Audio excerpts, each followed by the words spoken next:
I am making a updated Ice Barrier deck profile. The last one I made was just so I could figure out how the cards are supposed to work. And this is a more competitive. I use the word competitive in air quotes because all I did was slap in a lot of hand traps. As well as 2 other monsters that I realized work because of the hand traps. So starting off with the monsters, I play 2 copies of Hexa, Spirit of the Ice Barrier. Hexa has the effect that once per turn you can send an Ice Barrier monster from your deck to the graveyard to then copy its level. And then I want to say it does more than that, I just don't remember after that. Your opponent almost okay, and its other effect doesn't really matter that much, but if you have another Ice Barrier in play, then all your opponent's monsters lose 500 attack and defense. That's not going to matter very often. Next, I play 3 copies of Mirror Mage of the Ice Barrier. Mirror Mage has the effect that when it's sent to the graveyard by a card effect, you can add an Ice Barrier card from your deck to your hand, and then once per turn during your main phase, you can tribute 1 monster, special summon up to 3 Ice Barrier tokens, and then its level increases by 1 for each token you summon. So you summon 3, it becomes level 5. Next, I play 1 copy of Warlock of the Ice Barrier. Warlock has an effect that makes it so that spells and traps have to be set for 1 full turn before they can activate for both players. Which Warlock doesn't hurt this deck that often, because usually when you're summoning it, you've already used all your spells and traps that you want to. And also the fact that this deck only has 12 spell and trap cards in it. One thing I will go ahead and point out though is that this deck is a 44 card deck. Just because I wanted to add 2 hand traps and I found 2 other monsters, I thought, oh, these might be funny. Next, I play 3 copies of Speaker of the Ice Barrier. Speaker has the effect that if you control an Ice Barrier monster, you can special summon it. And Speaker also has the effect that the monsters your opponent controls in defense position cannot change their battle position while you control another Ice Barrier. And then you can banish Speaker from your graveyard while you control an Ice Barrier monster, to then be able to special summon an Ice Barrier token. And then next, I play 3 copies of Revealer of the Ice Barrier. Revealer has the effect, Revealer is the main starter of this deck, as you can discard a card to special summon a level 2 or lower Ice Barrier tuner from deck. No, you just special summon 1 Ice Barrier tuner, so it doesn't have to be level 2 or lower. But you can discard 1 card, summon an Ice Barrier tuner, and then if you go to discard a card or cards for the effect of an Ice Barrier monster, then you can banish this card from your graveyard instead, which that actually comes up every once in a while for one of these monsters in the extra deck. Next, I play 3 copies of Georges, Swordsman of the Ice Barrier. Georges has the effect that if you control an Ice Barrier monster, you can special summon it from your hand. And then if it's normal or special summoned, you can special summon an Ice Barrier monster from your graveyard. And then while you control another Ice Barrier monster, because they all have this effect for some reason, then your opponent can't activate the effects of cards in the graveyard? Is that what it was? Your opponent cannot activate the monster effects in the graveyard. And then lastly, for the Ice Barrier monsters, I play 1 copy of General Ryo of the Ice Barrier. General Ryo has the effect that when an opponent's monster effect is activated on the field, and that your opponent has to discard 1 card when it would resolve, otherwise it's negated. And depending on what deck you're facing, like if it's a combo deck, Ryo will just decimate. And then for the fun monsters, I play 1 of each of the Arch Nemesis monsters of Ashados and Protos. Ashados has to be special summoned from your hand by banishing 3 monsters with different types. And Protos does the same thing as Ashados, just with attribute instead of typing. And then Ashados has the effect it can't be destroyed by card effects. And then once per turn, you can declare a monster type, destroy all monsters on the field with that type. And then monsters of that type cannot be summoned until your opponent's next. And I cannot remember if it's opponent's next end phase or until your next turn. You can special summon monsters of that type until the end of the next turn. And like I said, Protos is just the same thing as a Shados, just attributes. So you banish 3 different attributes, and then you call an attribute on the field, and then monsters of that attribute cannot be special summoned. There's in here as one-ofs because I figured, because of the amount of hand traps I'm playing, which are, let's see, 1, 2, 3, 4, which are 4 different attributes, and then I believe 5 different types. Let's see, spellcaster, zombie, rock. So there's only 3 different types, but the ice barrier is a bunch of different types as well. For the hand traps, I play 3 copies of Effect Veiler. Effect Veiler can only be activated during your opponent's main phase, but you can discard it to the graveyard, target one monster your opponent controls, and negate its effects until the end of the turn. Next, I play 2 copies of Ghost Mourner. I'm only playing 2 copies of Ghost Mourner because I can't find my third. And Ghost Mourner has the effect that when your opponent special summons a monster, you can discard it, target that monster, negates effects, and if it leaves the field, then your opponent takes damage equal to its attack points until the end of the turn. And you can only use 1 Mourner per turn. Of all the hand traps, at least for the monsters, Effect Veiler is the only one that isn't a hard once per turn.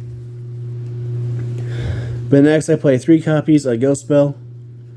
Ghost Spell just lets you negate anything that would take a card from the graveyard and either put it back in deck, summon from grave, or banish, I believe. Let's see, get a card from graveyard to deck or extra deck, special monster from grave, or banish a card from grave. And then next, I play 3 copies of Ash Blossom and Joyous Spring. Ash Blossom just lets you negate anything that would add a card from deck to hand, send a card from deck to grave, or summon from deck. And then next I play 3 copies of Nibiru the Primal Being. Nibiru has the effect that during a turn in which your opponent has summoned 5 monsters, you could activate Nibiru's effect to summon itself by attributing all monsters on the field. And then it gives your opponent a Primal Being token that has the combined attack and defense of all the monsters that were attributed. And to finish off the hand traps, I also play 3 copies of Infinite Impermanence. Infinite Impermanence can be activated from your hand while you control no cards. The target won't affect monster your opponent controls, negates effects at the end of the turn. And then if Infinite Impermanence was set when it was activated, then after it resolves, it will negate all spells and traps in its column for that turn. So if you activate on your turn, be very careful because it will negate your own spells and traps too. And that's it for the hand traps. So for the spells, I play 3 copies of Medallion of the Ice Barrier. Medallion of the Ice Barrier has the effect that you can just add an Ice Barrier monster from deck to hand. It's not once per turn. I absolutely love this card. And next I play 3 copies of Freezing Curses of the Ice Barrier. Or maybe Freezing Curses. Freezing Chains of the Ice Barrier. I don't know why I keep wanting to call it Curse. But Freezing Chain of the Ice Barrier has the effect that when it's activated, you can summon an Ice Barrier monster from your graveyard. And then, if you control 3 or more Ice Barrier monsters, then your Ice Barrier monsters are unaffected by the effects of your opponent's monsters summoned from the extra deck. This can be a one-of since it is searchable off of Mirror Mage, but I like 3 of it just because I like having 3 copies of an archetypal monster reborn. But if you want to take out or make the deck a 40-card deck, then you can take out 2 copies of Freezing Chains of the Ice Barrier. You can take out the 2 Arch Nemesis monsters. I'm just playing them because I thought it'd be funny. Or you can take out any number of hand traps for the ratios you would prefer. And then lastly, I am playing 3 copies of Crossout Designator. Crossout Designator lets you banish a monster or a card from your deck to negate the effects of all cards with that card's name until the end of the turn. So this is merely just used to protect Revealer of the Ice Barrier, so if I normal summon it, my opponent activates infinite impermanence, I can chain this, banishing an infinite impermanence from my deck to then negate their infinite impermanence, and then hopefully get my Revealer to resolve. And that is it for the main deck. One thing I will do after I'm done with the extra deck is go over the 1.5 card combo that lets you draw 4 cards in this deck. For the extra deck, I play 1 copy of Marincess Coral Anemone. Coral Anemone has the effect that once per turn, you target a water monster in your graveyard, special summon it to the zone this card points to. Next, I play 1 copy of Bahamut Shark and 1 copy of Toad. Bahamut Shark's only purpose in this deck is to summon Toad. And then Toad has the effect that when your opponent activates a monster effect or a spell or trap card, you can send a water monster from your hand or field to the graveyard to then be able to negate the card, destroy it, and then you have the option of being able to set it to your field. So if you negate something like Infinite Impermanence with Toad, you can negate it and then set the Infinite Impermanence to your field. And then Toad also has the effect that when it's sent to the graveyard, you can add a water monster from your graveyard to your hand. And then next, I play 1 copy of Brionac, Dragon of the Light Ice Barrier, 1 copy of Brionac, the Magical Ice Dragon, and 1 copy of Coral Dragon. Brionac has the effect that once per turn, you can discard any number of cards from your hand, target an equal number of cards your opponent controls, return them to the hand. And then Brionac, the Magical Ice Dragon, has the effect of when it's special summoned, or when it's synchro summoned, you can target 1 card your opponent controls, return it to the hand. And then if it's special summoned from the graveyard, you can then target 1 card your opponent controls, return it to the hand. I'm honestly thinking about taking out Brionac, the Magical Ice Dragon, for a second copy of this deck's newest boss monster, which I want to play 2 of because it's actually really hard, at least that I've noticed, to recycle it. So I want to have a second copy just to be safe. And then Coral Dragon has the effect that once per turn, you can discard a card, target 1 card your opponent controls, and destroy it. And then Coral Dragon is sent to the graveyard, you can draw a card. Next, I play 1 copy of Gungnir, Dragon of the Ice Barrier. Gungnir has the effect that once per turn, you can discard up to 2 cards, then target an equal number of cards you discard your opponent controls, and destroy them. Then I play 1 copy of White Aura Whale. White Aura Whale is in this deck just as a going second option, as when synchro summoned, it destroys all attack position monsters your opponent controls. It gets 2 attacks during each battle phase, and it does piercing. Then I play 1 copy of Adamancipator Risen Dragite. Dragite is only in this deck because while you have a water monster in grave, it is a spell trap negate. Next, I play 1 copy of Ravenous Crocodragon Archithes. Archithes has the effect that it gains 500 attack and defense for each card in your hand. And then, if it's synchro summoned, you can draw cards equal to the number of non-tuner monsters you use to summon it. And then it has another effect where you can discard 2 cards, target a card in the field, and destroy it. Next, I play 1 copy of Trishula, Dragon of the Ice Barrier. Trishula has the effect that when it's synchro summoned, you can banish up to 1 each from your opponent's hand, field, and graveyard. And then next, I play 1 copy of Ice Jade Jameer Ajiren. Ajiren's only purpose in this deck is to make it so that, as a quick effect, so that your water monsters cannot be destroyed or banished by card effects. And then I play 1 copy of Sword Soul Supreme Sovereign Qingying. Qingying has the effect that once per turn, if a card is banished, then you can banish 1 or 2 cards, 1 from your opponent's field and 1 from your opponent's graveyard. And then Qingying gains 100 attack and defense for each banished card. It makes all your opponent's monsters lose 100 attack and defense for each banished card. And then if Qingying would be destroyed by card effects, you can banish, 1 card or 2 cards from your graveyard instead. You banish 1... Oh no, that's if it's the banish thing. Let's see, where is it? If this card be destroyed by a card effect, you banish 1 card from your graveyard instead. Then I play the boss monster of this deck, which is 1 copy of Lancia, Ancestral Dragon of the Ice Mountain. The fact that it's not an Ice Barrier monster is what makes it really hard to recycle. which is why I want to play a second copy of it, which I have a second copy coming. I'm just going to take out Brionac the Magical Ice Dragon. But Lancia has the effect that once per chain, twice per turn, you can special summon. If your opponent special summons a monster, then you can special summon an Ice Barrier monster from your hand, deck, or graveyard. And then if Lancia would leave the field because of an opponent's effect, or as I believe that's how it worded. If a synchro summoned card in its owner's control leaves the field because of an opponent's card, you can special summon an Ice Barrier synchro monster from your extra deck, treating it as a synchro summon. And usually what I'll summon off of Lancia is one copy of Trishula, Sub-Zero Dragon of the Ice Barrier. I know it's actually Zero Dragon, I just think Sub-Zero is a much better name. Yet, I am that person, unfortunately.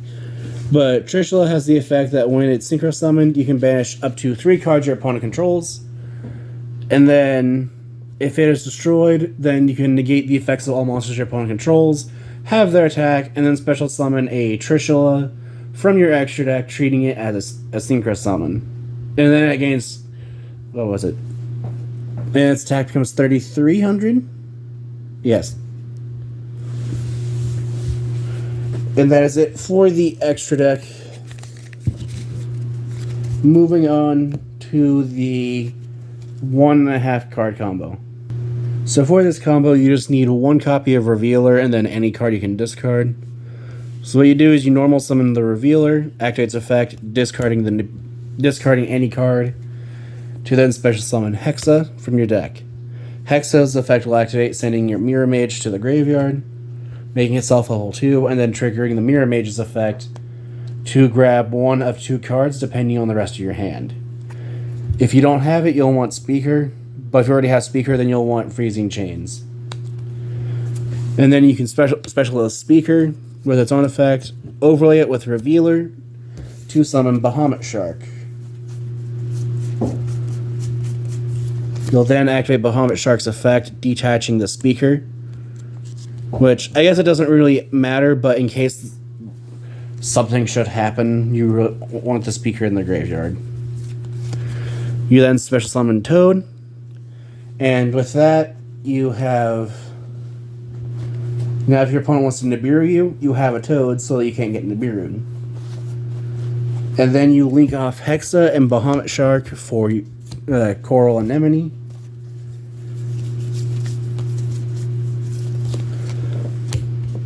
Then you use Anemone's effect to bring back your Mirror Mage. You'll then use Mirror Mage's effect, tributing the Anemone, summoning 3 tokens. So because you summon 3, it becomes level 5. You'll attune the Mirror Mage with 1 of the tokens, because all the tokens are level 1, to summon Coral Dragon.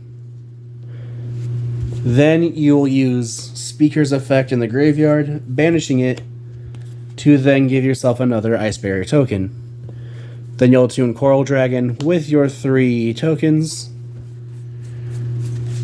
to then special summon your Archithes, where you'll then go chain 1 Archithes, chain 2 Coral Dragon. The only reason for that is because if your opponent has an Ash, they can only stop you from drawing 1 card instead of drawing 3 cards. And then, normally what you do at this point is if you have a Freezing Chains of the Ice Barrier, you would then activate it. So, for the sake of it, just say you drew this. You'll activate Freezing Chains, bringing back Hexa. And then you can tune Hexa with Archithes to synchro summon your copy of Lancia. And now that Lancia's in play, you pretty much have your entire board set up, because as soon as your opponent special summons a monster, you summon Ryo, and if they special summon again, then you summon Cryomancer. And with that, now your opponent has to discard a card when they activate a monster effect on field, when it resolves, or otherwise it's negated, and then your opponent can't use any of their spell or trap cards. And the fact that you still have, let's see, 5 plus 4 is 9, but you use 3. You still have 6 cards in your hand as well, so you you're very likely either to have a handful of hand traps or be able to extend your board even further. Although one thing I will say is if you have Georges in your hand, you'll want to summon Georges before you summon the Lancia, because otherwise, since there's not an Ice Barrier monster in play, you cannot summon Georges with its own effect. But that is it for my Ice Barrier deck profile. If you have any ideas what I can do to improve the deck, any ideas for decks like to see be made in the future, or decks like to see face each other, feel free to comment down below. One deck I'm currently working on is Ice Barrier versus Infernoid, just because I feel like those are going to be the two better archetypes from the Terminal Revenge set, and I'm currently working on getting Infernoid built. And when I say Infernoid, it's not Snake Eye, because I don't like... I know it's technically a better version, but I don't like that Infernoid is overshadowed by the Snake Eyes. But, like I said, if you have any comments, feel free to comment down below. I always read the comments. And thank you for watching.